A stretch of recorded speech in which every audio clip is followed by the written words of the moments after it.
इस सारी उपयोगिता में सबसे बड़ी बात जो है कि उपेंद्र कुशवाहा के साथ क्या हुआ। उपेंद्र कुशवाहा के साथ शुद्ध भाषा में अगर बोला जाए एकदम बिना किसी लाव लपेट के तो धोखा हुआ है कि उपेंद्र कुशवाहा अब क्या करेंगे। तो उपेंद्र कुशवाहा को नहीं करना है, उपेंद्र कुशवाहा के साथ वाले लोग उपेंद्र कुशवाहा के साथ क्या करेंगे ये बड़ा सवाल हो गया है, क्योंकि उपेंद्र कुशवाहा के पास खोने के लिए कुछ भी नहीं है। अब जो स्थिति 2019 में तेजस्वी यादव की थी, आज वही स्थिति आकर के खड़ी हो गई है उपेंद्र कुशवाहा के साथ।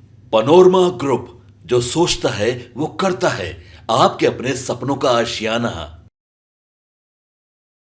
नमस्कार, भारत लाइव पे आप सभी का बहुत बहुत स्वागत है। भीतर की बात करने बैठे हैं। भीतर की बात में चर्चा होती है राजनीतिक गलियारे में मची हलचलों पर। क्या कुछ खबर हो रहा है, पर्दे के पीछे क्या कहानी रची जा रही है। बिहार में उपेंद्र कुशवाहा और कुशवाहा समाज के वोटरों के लिए बड़ी जो है वो द्वंद्व की स्थिति मची हुई है। उपेंद्र कुशवाहा को लेकर उनकी जो पार्टी है उसमें इस बात की चर्चा है कि नरेंद्र मोदी के तरफ से जो उनको यानी बीजेपी के तरफ से जो उनको एक ऑफर एमएलसी सीट का और लोकसभा सीट का दिया गया था, जिसमें एक लोकसभा सीट उनको मिल गया, बावजूद इसके एमएलसी सीट पर सहमति क्यों नहीं बनी। जदयू से भगवान कुशवाहा को उतार दिया गया एमएलसी सीट के लिए। अब इस बात से नाराजगी उपेंद्र कुशवाहा की पार्टी में बढ़ी हुई है। ऐसे में इस मौके का फायदा नीतीश कुमार ने कैसे उठा लिया है, इन तमाम विषयों पर चर्चा करेंगे। हमारे साथ बाबा जुड़ गए हैं। बाबा, नरेंद्र मोदी ने क्या वाकई में कुशवाहा जातियों को धोखा दे दिया है? किसी के जीत की चर्चा नहीं होती और किसी का हार चर्चा का विषय बनता है। वाह, क्या बात है। लाइन बहुत लगातार जो है बिहार में सारी चर्चाएं बक्से में बंद कर दी गई है जी। हो सकता है एक आध महीने के बाद उसको निकाला जाएगा, एक एक करके। आपके पास जब बहुत ज़्यादा शक्ति या बहुत ज़्यादा आपके पास धन जमा हो जाता है तो करते क्या है, उसको छुपा के रखते हैं और धीरे धीरे करके निकालते हैं जी। कहीं चोर ना आ जाए, डकैत ना आ जाए। लेकिन अगर आपके पास कुछ भी नहीं है तो खुला मैदान में रहिएगा। उपेंद्र कुशवाहा का स्थिति ऐसा हो गया है, जो उपेंद्र कुशवाहा ने कुशवाहा समाज को आज के डेट में इतना ज़्यादा चर्चा का विषय बना दिया है कि सारी चर्चा को एक साइड कर दीजिए आप, बस एक ही चर्चा हो रही है कुशवाहा, और यहीं पर आकर के सारा सब कुछ टिका हुआ है जी। और इसमें सबसे बड़ी भूमिका अगर किसी की मानी जाए ना तो नीतीश कुमार की है। उन्होंने सब कुछ शुरू किया है। नीतीश कुमार ने जिस तरह से नहीं होता है, एक आप देखे होइएगा कि युद्ध की कई कलाएं होती हैं, जिसमें एक कला है अपने आप को कमजोर दिखा करके अचानक से अटैक करना। आपने चीता को देखा है, चीता छुपा रहता है और अचानक से एक बार अटैक करता है। नीतीश कुमार ने यही किया 2024 में, और आज नीतीश कुमार की चर्चा हो रही है। अब हम भी कहने के लिए मजबूर हैं कि जब भाजपा के लोगों ने ही कहना शुरू कर दिया है कि नीतीश नहीं होते तो शून्य पर बोल्ड हो जाते, तो इसका मायने तो आप समझ ही सकते हैं ना कि नीतीश की उपयोगिता कहाँ है। लेकिन इस सारी उपयोगिता में सबसे बड़ी बात जो है कि उपेंद्र कुशवाहा के साथ क्या हुआ। उपेंद्र कुशवाहा के साथ शुद्ध भाषा में अगर बोला जाए एकदम बिना किसी लाव लपेट के तो धोखा हुआ है, मोए हो गया। अब इस धोखा को लेकर के, धोखा तो आपने किया है किसी खास से, लेकिन एक बड़ी पुरानी कहावत हमारे भोजपुरी में है कि अगर दूसरे के लिए कुआं खोदिएगा ना तो अपने भी गिरिएगा, स्लिप कर जाइएगा। बिल्कुल। भारतीय जनता पार्टी 2024 के चुनाव में जो रणनीति बनाई थी, उसकी रणनीति 2024 के चुनाव की थी।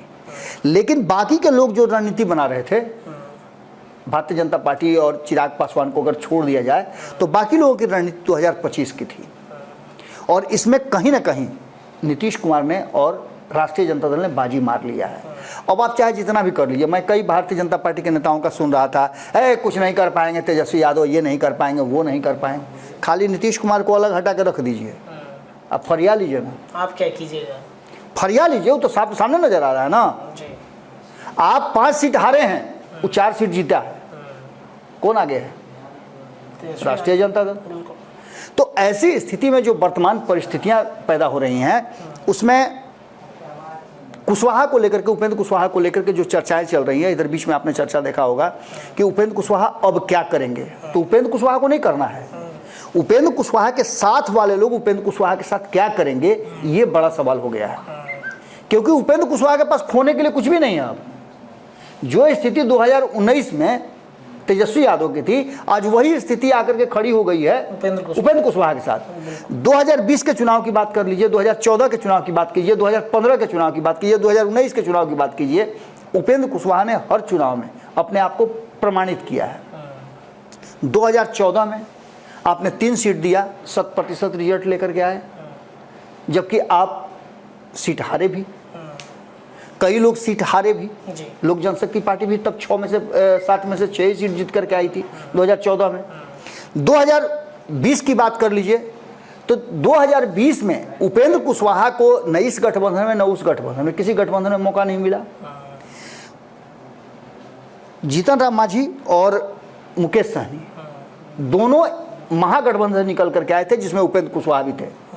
तो जीतन राम मांझी और मुकेश सहनी को एनडीए ने एक्सेप्ट कर लिया, लेकिन उपेंद्र कुशवाहा को एक्सेप्ट नहीं किया, और चिराग पासवान भी उसका हिस्सा नहीं थे एनडीए का। दोनों अलग अलग चुनाव लड़े थे, 2 गठबंधन आमने सामने थे। दोनों में से किसी भी गठबंधन का यह दावा नहीं था, फेफरी पड़ा हुआ था अंतिम समय तक नीतीश कुमार का कि मुख्यमंत्री बन पाएंगे कि नहीं बन पाएंगे, और बहुमत से मात्र 3 सीट 4 सीट उनकी ज़्यादा थी। तो ये जीत नहीं कहलाती, ये किसी तरह से लड़ते बुड़ते पहुंचना कहलाता है। इधर 5 सीट से कम हो गए तेजस्वी यादव, लेकिन उपेंद्र कुशवाहा ने प्रमाणित किया अपने आप को, एक ग्रैंड अलायंस बनाया था। उस ग्रैंड अलायंस ने 5% वोट लाया, जिसमें AIM-IM था, इसके अलावा इसमें BSP था, उपेंद्र कुशवाहा की RLSP थी। तीनों दल ने मिल करके एक बेहतर प्रदर्शन किया था, और नीतीश कुमार की जो 43 सीटें थी उसमें अगर ये कहा जाता है कि चिराग पासवान ने हराया, तो उससे ज़्यादा आपको उपेंद्र कुशवाहा की तरफ देखना पड़ेगा, क्योंकि चिराग पासवान ने तो दलितों का वोट काटा ना जी, लेकिन उपेंद्र कुशवाहा ने आपका वोट काटा, आपके माफ कीजिएगा लौकू समीकरण का वोट काटा। तो नीतीश को डैमेज किसने ज़्यादा किया था? कुशवाहा ने। 2020 के चुनाव में बुरी तरह से परास्त होने के बाद भले ही मुख्यमंत्री बन गए नीतीश कुमार, लेकिन वहाँ से उनकी एक नई कहानी शुरू हुई, और उन्होंने उपेंद्र कुशवाहा को रिक्वेस्ट किया, एक मैसेज किया, एक ऐसा जाल बनाया जिसमें उपेंद्र कुशवाहा को ला करके और एक समझौते के तहत उनको अपनी पार्टी में विलय करवाया। RLSP का विलय हो गया। उपेंद्र कुशवाहा से जो वादे किए गए थे उसमें से कितने पूरा किए गए? अगर पूरा सब किए जा गए होते तो उपेंद्र कुशवाहा को ज़रूरत क्या थी जदयू से निकलने की? फिर से जदयू से निकल गए वो। इस बीच में बहुत सारी घटनाएं हुई। एक तो एनडीए में थे तब विलय कराया गया उनका, उस समय उनको अधिकार दिया गया संसदीय बोर्ड का।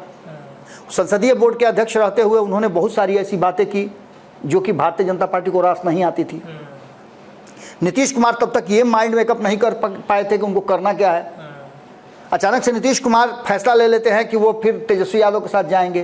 तेजस्वी यादव के साथ रहते हुए जो उपेंद्र कुशवाहा से उन्होंने वादा किया था उस वादे को तोड़ने लगे कि भाई ये मेरा उत्तराधिकारी तो फलानमा होगा। अरे अब इन्हीं लोगों ने चलाना है। उपेंद्र कुशवाहा की नाराजगी जायज थी। सिर्फ उपेंद्र कुशवाहा के लिए ही नहीं, ये पूरे जनता दल यूनाइटेड के लिए शर्म की बात थी कि जनता दल यूनाइटेड में एक भी ऐसा नेता पिछले 30 सालों में पैदा नहीं हुआ है जो जनता दल यूनाइटेड को संभाल सके। इसलिए बार बार नीतीश कहते थे सम्मान वाले नेता है उपेंद्र कुशवाहा। बिल्कुल बिल्कुल। उन्होंने अपने सम्मान के साथ कोई समझौता नहीं किया।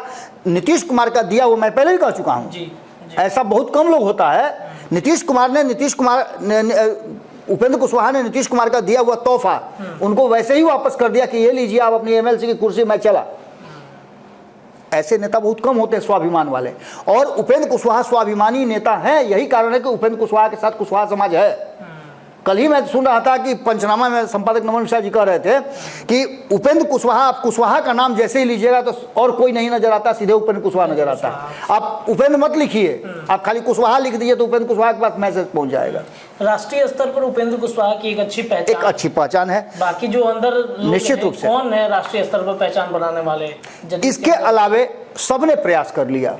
आप एक सीट जीत करके आ जाते हैं कुशवाहा समाज को टिकट दे करके, तो आप ये मत समझिए कुशवाहा समाज का वोट आपकी तरफ शिफ्ट हो गया है। ये तब आपको हुआ है कि कभी कभी बबूल के नीचे आम नहीं मिल जाता है। तो राष्ट्रीय जनता दल को बबूल के नीचे आम मिला है, और उसी आम को लेकर के वो पूरा पेड़ दिखाना चाह रही है कि देखिए मेरे पास कुशवाहा का पेड़ है। अभय कुशवाहा को आपने संसदीय दल का नेता बना दिया तो इसका मतलब ये नहीं कि सारे कुशवाहा आपकी तरफ शिफ्ट कर जाएंगे। आपने सम्राट चौधरी को अध्यक्ष बना दिया तो ऐसा नहीं है कि वो सब शिफ्ट हो जाएंगे। अगर ऐसा होता तो आप अंतिम चरण में 6 सीट क्यों हारते? जिस चरण में उपेंद्र कुशवाहा का भी चुनाव था। जी।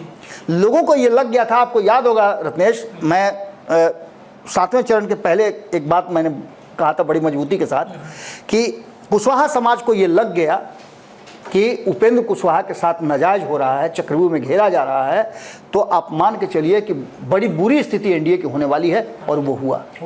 6 सीटें गंवा दी गई। मैं पूरे चुनाव में मात्र 2 ही जगह गया था और दोनों जगह मुझे पूरी संभावना थी कि ये दोनों सीट वो हार रहे हैं। हालांकि तीसरी भी सीट थी, लेकिन उस पर मेरा 50-50 का था, आरा का। जहानाबाद क्लियर था, इसलिए वहाँ कोई मतलब ही नहीं था। वहाँ जब हमने सर्वे कराया 8 बार हमारी 9 बार टीम गई है, वहाँ की भी स्थिति था। पाटलिपुत्रा लगभग क्लियर हो गया था कि मीसा भारती इस बार चुनाव जीत रही हैं, कारण कि कंधा झुका हुआ था। प्रधानमंत्री के आने के बाद भी कुछ नहीं हुआ। प्रधानमंत्री का रोड शो हुआ, उससे भी पता चल रहा था कि यहाँ बड़ी कठिन परिस्थिति में हुआ। वो तो पटना साहिब के लिए हुआ, लेकिन मैसेज तो वहाँ तक गया।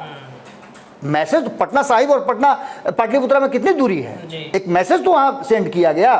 उसके बाद प्रधानमंत्री खुद आकर के वहाँ उस क्षेत्र में अपना कार्यक्रम करते हैं।